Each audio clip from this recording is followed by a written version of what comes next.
আসসালামু আলাইকুম, শুভ সন্ধ্যা। কেমন আছেন সবাই? অবশ্যই জানাবেন। কিন্তু আমি আলহামদুলিল্লাহ ভালো আছি। দেখুন তো এটা কি রেসিপি। আমরা সচরাচর যে কলিজাটা খাই সেটা পরিষ্কার করার সঠিক পদ্ধতি বা এটা যে পরিষ্কার করে খেতে হয় সেটা অনেকেই জানে না, আর জানলেও অনেকে করে না। তো আজকে আমি এই কলিজাটা কিভাবে পরিষ্কার করতে হয় আর এটা কলিজা ভুনা করে খেতে কতটা মজা হয় সেটা আপনাদের সাথে শেয়ার করব। তো আমি এটা কলিজাটা প্রথমে সিদ্ধের জন্য প্রথমে লবণ আর সামান্য একটু হলুদ দিয়ে পানি গরম করতে দিয়েছিলাম। পানিটা বলক আসলে কলিজাগুলো কেটে রেখেছিলাম, কেটে দিয়ে দিয়েছি। তো এই যে দেখেন, যখন বলক আসার পরে কলিজা থেকে ভিতর থেকে যে ময়লাটা বের হয়েছে, এটা হচ্ছে একটা বিষাক্ত জীবাণু, যেটা আমাদের খাওয়া মোটেও উচিত নয়, কিন্তু আমরা এটা খেয়ে আসি।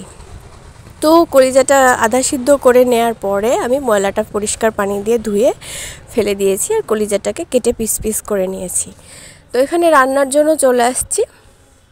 রান্নার জন্য আমি কড়াইয়ে সামান্য তেল, রসুন, গরম মশলা, মানে মাংসের যে মশলাগুলো লাগে সবগুলোই প্রায়, আর এইগুলো কলিজা হচ্ছে আমি কেটে নিয়েছি, পরিষ্কার করে ধুয়ে এভাবে পিস পিস করে কেটে নিয়েছি। তো এখন মশলাটাকে ভালো মতো কষিয়ে নিব। আদা রসুন বাটা 1 চামচ দিয়ে ভালো মতো মশলাটা কষিয়ে নেব।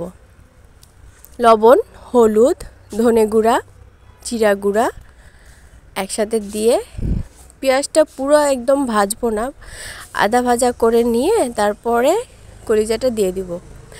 তো যেহেতু কলিজাটা আধা সিদ্ধ করেছি তাই আমি এখানে আলুটাকে আগে একটু কষিয়ে নিচ্ছি, কারণ আলুটা পুরোটাই কাঁচা আছে, কলিজাটা আধা সিদ্ধ হয়ে আছে।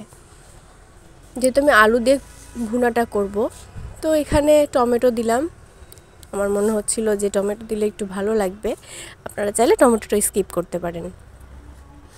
ধনিয়া পাতা ছিল না, ডাঁটাগুলো ছিল, তাই ডাঁটাগুলো কুচি করে দিয়েছি। আর এই তো সবগুলো একসাথে কষিয়ে নিতে হবে।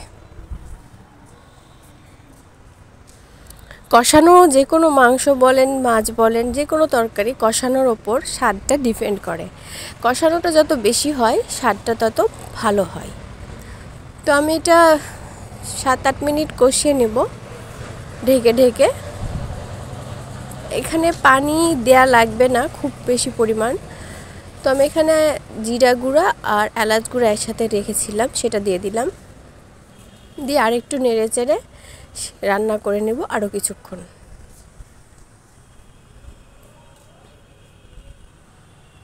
কলিজা আমাদের সকলের পছন্দ। কলিজা আমরা অনেক সময় অনেকভাবেই খাই, তবে এইভাবে রান্না করে একবার দেখতে পারেন। এইভাবে রান্না করে খেলে অনেক মজা লাগে। এটা ভাত, রুটি, পরোটা যে কোনো কিছুর সাথে